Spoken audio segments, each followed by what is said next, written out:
Welcome to the Human Capital Innovations Podcast, your go-to source for personal, professional, and organizational growth and development. We hope you tune in often for all things people management, organizational development and change, organizational leadership, and social impact related. Maximize your personal and organizational potential with Human Capital Innovations Podcast.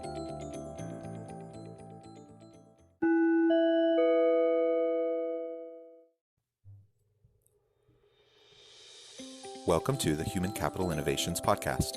In this HCI podcast episode, I talk with Terry Rich about creating an environment to promote creativity and innovation within organizations and the importance of being an ethical leader that demonstrates integrity in all things.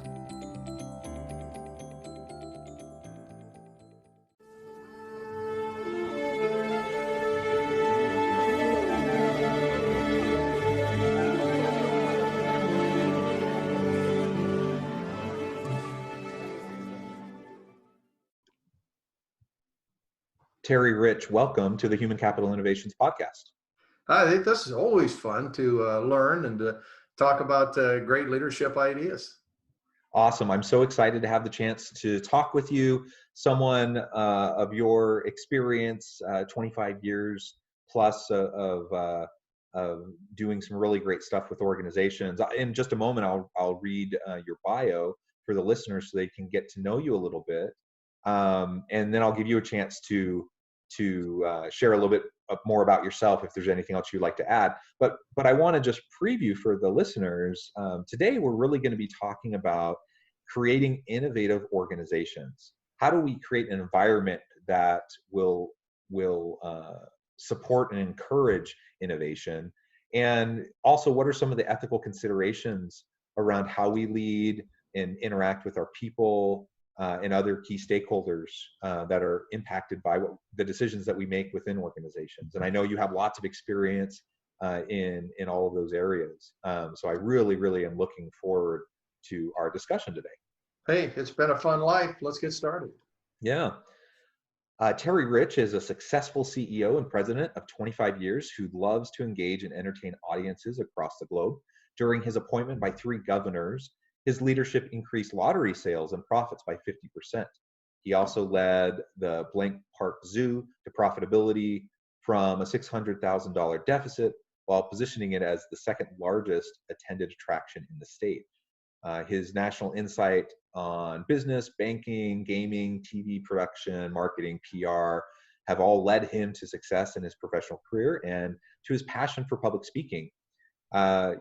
Recently, Terry headed the team that cracked the largest lottery fraud in the U.S. history and has given away over $1 billion to lottery winners. During the investigation, Terry oversaw the day-to-day operations while considering long-term consequences, adapting quickly to change and delivering on promises. Before that, he started 4 successful entrepreneurial businesses and has numerous national media appearances, including ABC, NBC, HBO, CBS, 2020, CNN, CNNBC, USA Today, the New York Times, etc. Really, I could go on and on and on. I really like how you frame your experience around disruptive innovation and being a disruptive innovator and entrepreneur who thrives and drives for integrity and honesty in your workplaces. So again, welcome. Thank you, but hold on. You forgot the biggest part. I have a Bachelor of Science in Speech, which means I have a BS in Speech. So this should be a fun discussion when we get all set. I love that. I'm so glad that you're willing to own your BS in Speech. Well, it's from Iowa State University, which is Science and Technologies, and at the time, speech was under the Science and Technologies deals. That's how I got a BS in Speech. Yeah, that's awesome. Before we jump into the discussion, anything that you would like to add about your background? Anything you'd like the listeners to know? Sometimes you're lucky. You know, I sit in a smaller state of Iowa, where all these crazy presidential caucuses begin, and it's an interesting state. But I tell almost anyone who asks me, when they're asking me about how do I get a job or how can I be successful in life, that you can do it from anywhere, especially in today's technological society. So a little bit is hard work. I I started, and I think I got that lesson from being a farm kid, because my dad, when something would come up, would always say, "Hey, do this. You know, try it. Try something new." And he always encouraged me to do new things. So anytime in any job I've ever been, someone said, "Hey, you want to clean out the hog barn?" I was the first one to raise my hand. And I think that really helped. And that came from my parents. I came from seeing hard work out on the farm. And but I had two really fun breaks that we'll talk about through this, talking about innovation and how do you come up with new ideas and how you take those chances. The first was getting to appear on Johnny Carson, The Tonight Show, which at 29, as I talked to different comedians, thought it was pretty cool. The panel, be able to sit right on the couch next to Johnny Carson. And then the second one you mentioned was the break, which was completely different and gave me an appreciation for accountants and people who are never recognized in organizations, especially from the CEO. And that was cracking the largest lottery fraud case in U.S. history, where an internal person created the fraud. So it's been a fun life, and I've enjoyed it to the hilt, and I still got hopefully a few more tricks up my sleeve and another $1 million idea, because everybody has a $1 million idea. We just got to figure out how to get it out and how to act upon it. Awesome, awesome. Well, as a serial entrepreneur, I really do hope that you bring those sorts of ideas and insights into our discussion today. And it's not just about having that $1 million idea and how to get it out there, but it's how to do it with integrity, ethically, and understanding the broader social impacts that are connected to, the decisions that we make and how we go about running our businesses. And we have egregious cases like these huge, like pyramid schemes or big fraud cases, some of these super high profile things that occur that get media attention and we talk about, but white collar crime happens all the time, and not even things that escalate to the level of white collar crime but aren't particularly ethical, certainly don't exhibit integrity. Those types of things happen constantly within organizations, and they're detrimental, of course, to the health of any organization in being able to be innovative, attracting and retaining good people, and really generating a loyal customer base, right? Well, we talk risk and reward. If you're in business and if you're not taking a risk, if you're not pushing the envelope. I was asked that when I joined the zoo. What are you doing? Why do you want to be the zoo director? Try to turn this thing around. It's losing $600,000 a year. Well, I grew up on a farm. I'd love to try this. It's something new and unique. But when you take a risk, it often can come back and bite you in the butt. Look at the politicians who 40 years ago did something, said something, some kind of act we all did crazy in college or in high school, and then finally down the road it comes back to bite you. So prioritizing when you look at different risks that you have is important, and understanding to take the right risk as you create all these ideas together. What is the risk and the reward? And often if people get in trouble, and the three basic premises from an ethics are rationalization. At some point you rationalize, I need to do this because I'm behind, my credit cards are down, my kids are in college, whatever. The other is opportunity, the checks and balances. How important when you are in leadership to do checks and balances. I mean, you send in a travel request and you have to fill out all this paperwork. Why is that? Well, we're trying to protect you as an employee, because if you're tempted and you have the opportunity to do it, if you don't, the person, I talk about schools and counties where the person who writes the checks also writes the POs, you're fraud for fraud. So, all of those kinds of things, and of course, financial need at some point is the final piece of those three that get you in trouble from an ethics standpoint.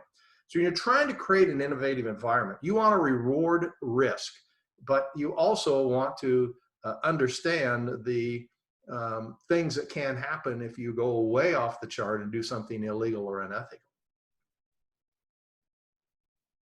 Yeah, I think that's absolutely right. I love that you described the three legs of that stool for when unethical behavior happens within organizations. In a previous life, I taught criminology for several years. I'm a scholar practitioner. I'm a professor in teaching organizational leadership, and I also do consulting and I do this podcast. But while I was going through my PhD program, sometimes they assign you to teach whatever, right? And for 3 years, I was assigned to teach criminology, and which was super interesting. And so one of the things we focused on a lot was white collar crime, and the prevalence of it. People would be shocked. Again, you have these high profile cases, but the vast majority of cases is just a average Joe worker at some lower level of the organization who you would never suspect, and oftentimes they haven't ever done anything like it before. But Absolutely. like you said, they had a need. They were going to miss their mortgage payment. They rationalize and they think, I just need, I'll just take it this once just so I can get back on track, and I'll pay it right back, and no one will know the difference. What also surprised me is I started into this, as a CEO, each year you get the audit. And when I worked for the state in the state lottery, I would have a state auditor's office come in. And I thought, hey, I'm clean, everything's good, nothing's happening in my organization. And what I didn't realize that the American fraud examiners will tell you is that the majority of fraud in an organization is not caught by the external auditor. In fact, the external auditor is one of the last ones, down at about 4 or 5% of all fraud is caught by that external auditor.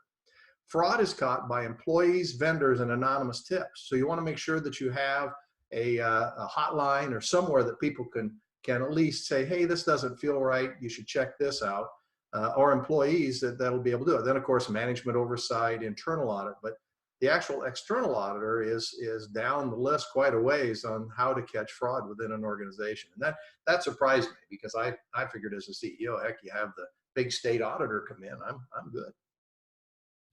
Yeah, excellent. You know what else? You said something Go ahead. just a few minutes ago when you were talking about doing the additional class for 3 years.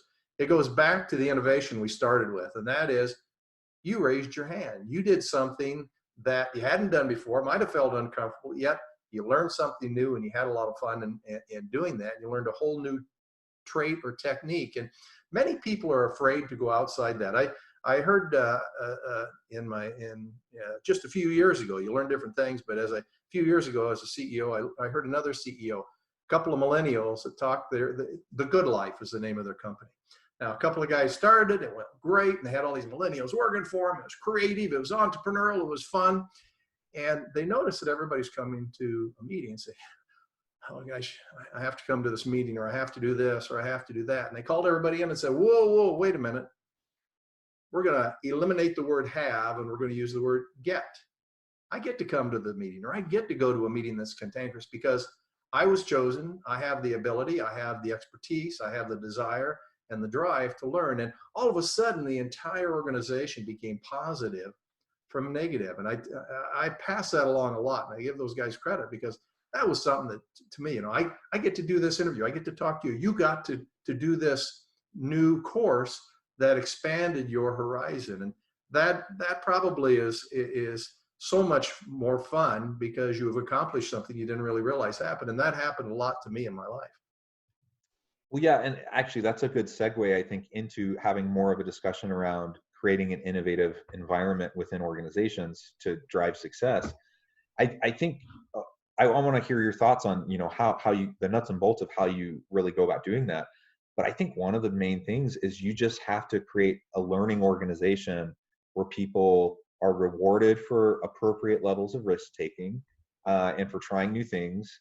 And where there's lots of opportunity for cross-pollination. So I'm a big believer in interdisciplinary dialogue and research, and most of the world's most perplexing problems, most of organizations' most complex problems are not going to be solved ever by a one-prong approach. We always have to tackle them through multiple areas, and we can only do that as we develop systems thinking mindset, growth mindset, constant learning mindset, and then put ourselves in situations where we can, sometimes even force the cross-pollination of ideas, so people have those kind of dialogues on a regular basis. Because people tend to get siloed. They have their area of expertise and they're going to focus on this thing, and that's what they're good at, and that's what they're happy doing. And then you have other people over here doing this, and then lo and behold, you have dysfunction in organizations and you don't have anything. It becomes top down, it becomes really bureaucratic, and you just don't have a lot of innovation.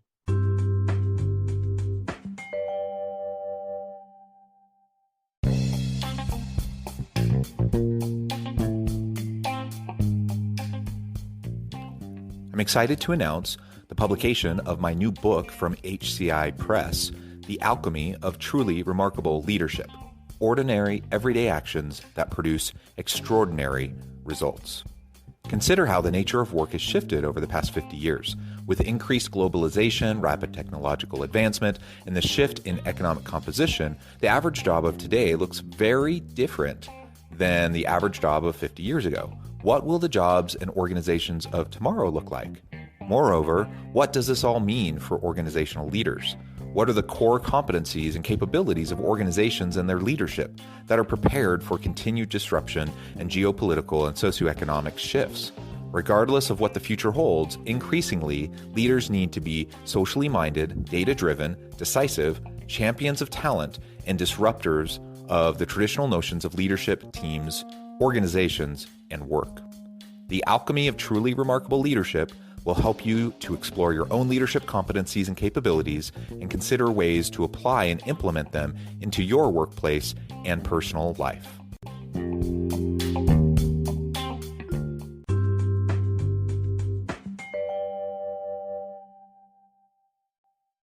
You should be you should have been my promoter for the book. The book Dare to Dream, Dare to Act.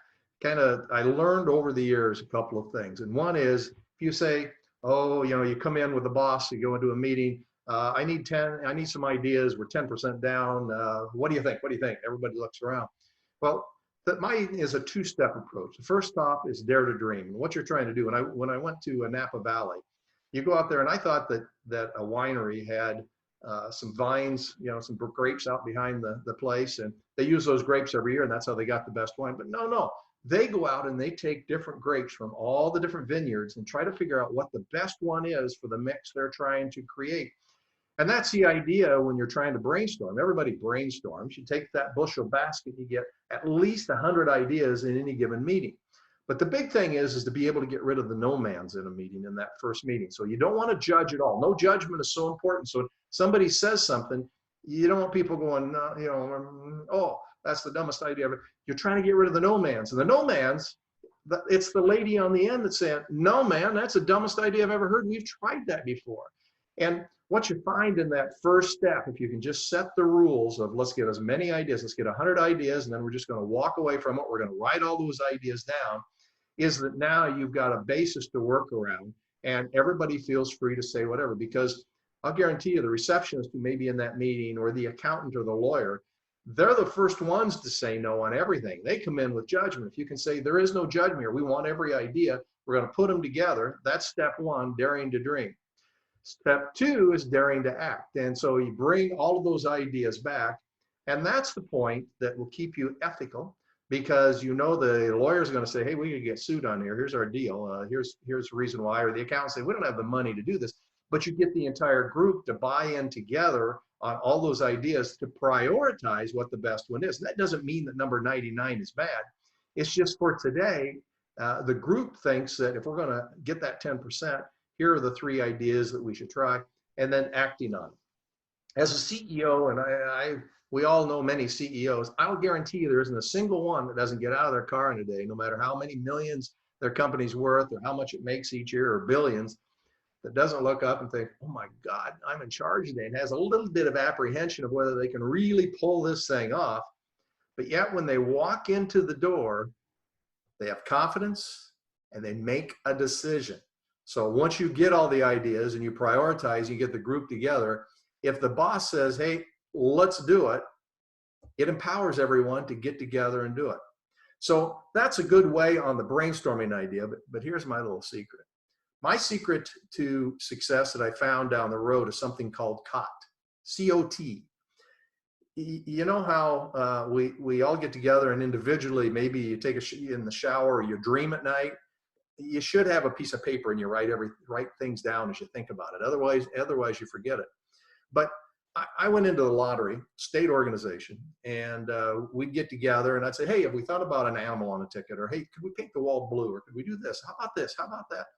2 weeks later, the entire management staff melted down. They said, we can't do it. I'm thinking, state employees, what do you mean you can't do it?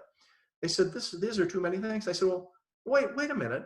I didn't say it to say you have to do it. I said it because I wanted to give an idea and I want you to create ideas back and forth. So we talked through the concept of just understanding, because I don't know if you know, a boss or a king says, oh, poop, everybody runs to the bathroom, because employees like to please their bosses. And so we talked through how could we identify when I'm giving ideas that, that you'll know what my meaning is giving that. So we came up with a real simple concept. One is when I send you an email or if I'm talking to you and I say action required, I put that in the subject line. That means you better do it. The boss says, yeah, it's job changing if you don't. Second one we use a lot, FYI, for your information, for your information.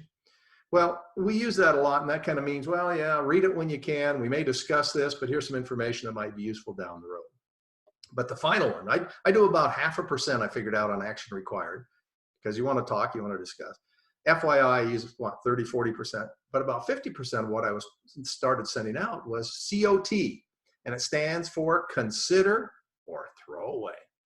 And what that does for you, and what that did for the managers and employees, when I'd send that out, we had rules that if you get one of these emails, you can simply forget about it. You don't have to read it. You can, in fact, delete it completely. It took all the pressure off. All I'm trying to do is just get this idea off my chest. And the final rule of it is, I want your ideas back the same way.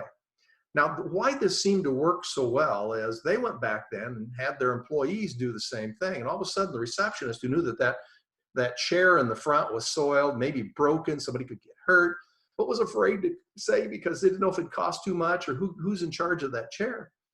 All of a sudden, you know, if they did it in the old days, they'd write something down and put it in the suggestion box. And what happened?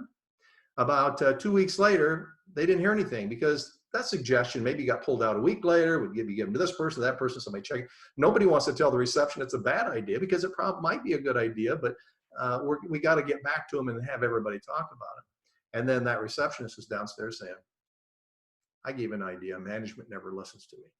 Well, now she had a tool. All she or he could write COT in the subject line, and they knew I would not respond, or the senior VP or whoever in charge would respond. It meant I just needed to tell you, and I was afraid before, but here you go.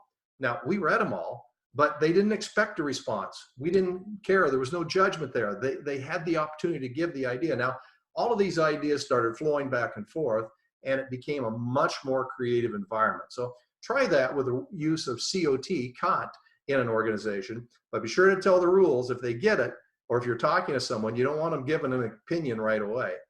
That's really, really important, because the opinion comes in all the ideas together to the next staff meeting, and then the accountants can pipe up, whether we can afford it or not, the lawyers can pipe up, everybody gives their input, and then you prioritize those ideas and get it. But we found a much more innovative idea, and I'll give you a quick example of how that worked at the zoo. So we went to the zoo losing $600,000, and as I looked at it, I realized that all kids go to the zoo. I don't care if you're 2 to 12, you go to the zoo. We had that audience, so we tried to figure out how can we get a different audience. And well, of course, everybody's going after millennials or the younger generation, the 21 to 25-year-olds, 20 or 35-year-olds. And we started thinking, now what would they want that they could come to the zoo? Because most people go when you're a kid, go when you take your kid, go when you take your grandkid. We knew what they wanted, booze, right? So we decided to start Zoo Brew, and this came from one of the employees. They said, "Yeah, we go like to party, but we don't go to the smoky bar." So no kids allowed those evenings. We had a band, we had all the animals out, and it was the greatest thing. In fact, last year that zoo generated over $250,000 just in beer sales for Zoo Brew, and it's a fun outdoor event that happens every Wednesday night at the Blank Park Zoo. But that came out of that innovative feeling of not being afraid to give an idea. But again, you're trying to get the bushel basket full of ideas. You're writing them all down. You're revisiting them all the time to see if any of those rise to the top for priorities, so that your entire staff are on board when you actually execute and act on an idea. I love that idea. COT makes a whole lot of sense. And I sure wish, you know, just like anyone listening, you know, we get so many emails every day, Yeah, right?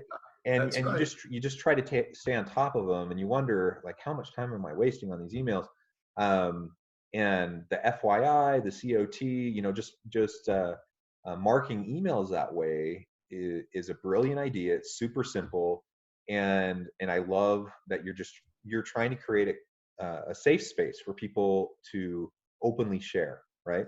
That's the And as concept. Yeah. yeah, and it's not rocket science. I mean, you just described an incredibly easy method to go about doing that, and that's not the only way to do it either, right? There's other ways, but You're the helping whole them prioritize their workload. And if yeah. I give them all of my ideas, they will feel like I just dumped the entire weight of the world on their shoulders. And sometimes people are, you know, doing a conversion in the computer department or the accounting department's trying to close out a month. If you can say, just delete it, you know, they never will. I never delete anything that I get, but it really gives us an opportunity to pass them along, or at least categorize it over here on the left so that the day I am not as busy, I can read through them. Yeah, that's exactly right. Well, good. I really love that insight.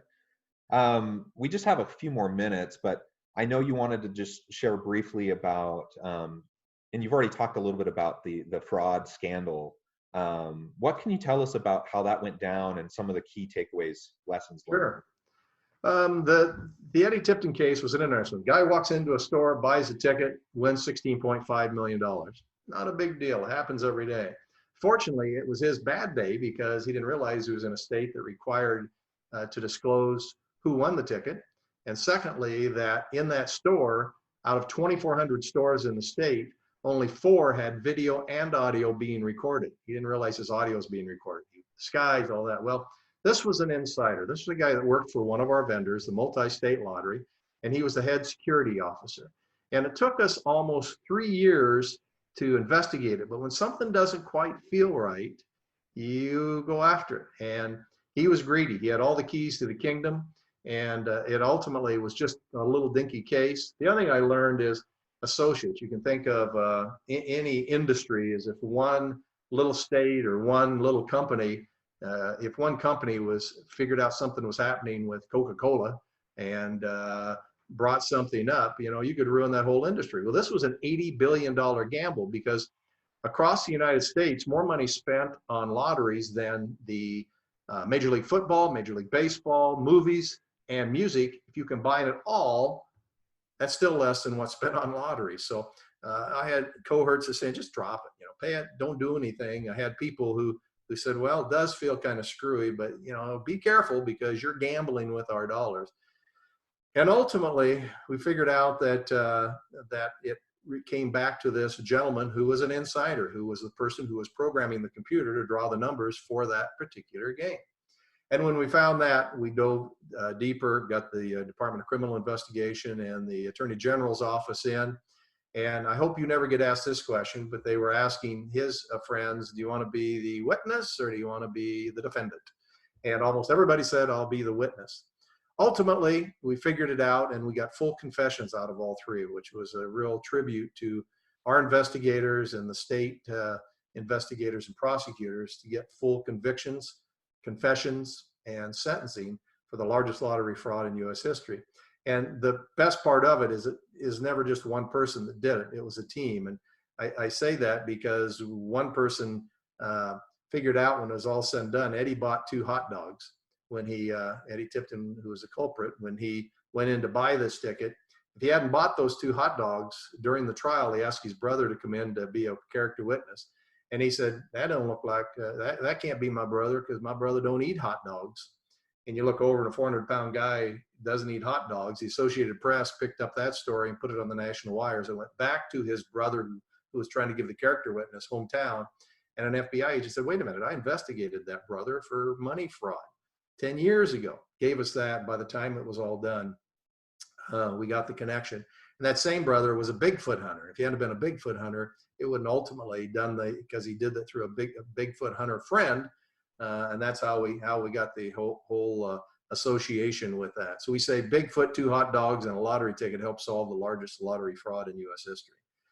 it was not fun. I'm telling you what, it's a lot easier when you're in charge of an organization not to go after fraud, because you have to worry about the press. You have to worry about everything with it.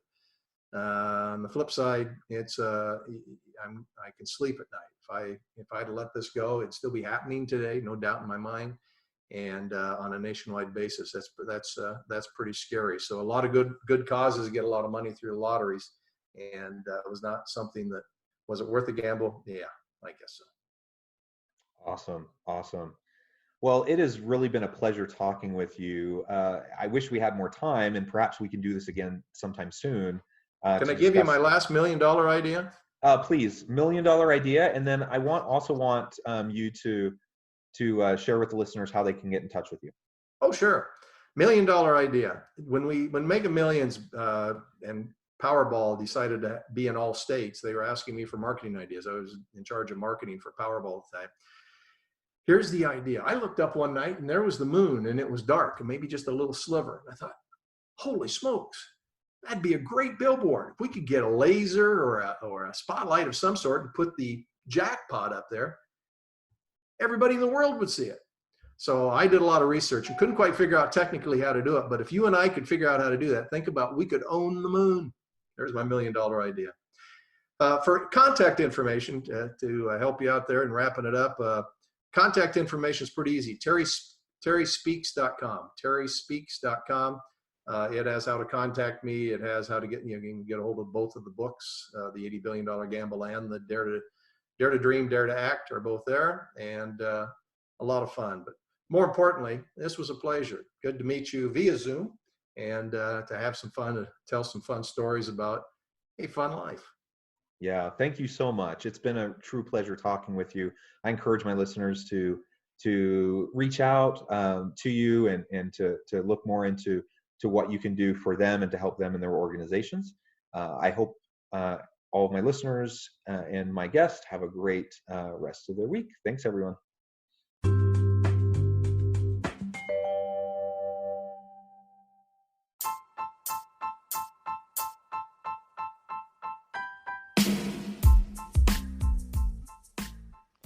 We are excited about the launch of HCI's new magazine, Human Capital Leadership. Human Capital Leadership is a free, interactive e-magazine designed to help individuals, leaders, and organizations find innovative approaches to maximize their human capital potential. We will be publishing issues quarterly in August, November, February, and May. Check out the first issue and let us know what you think.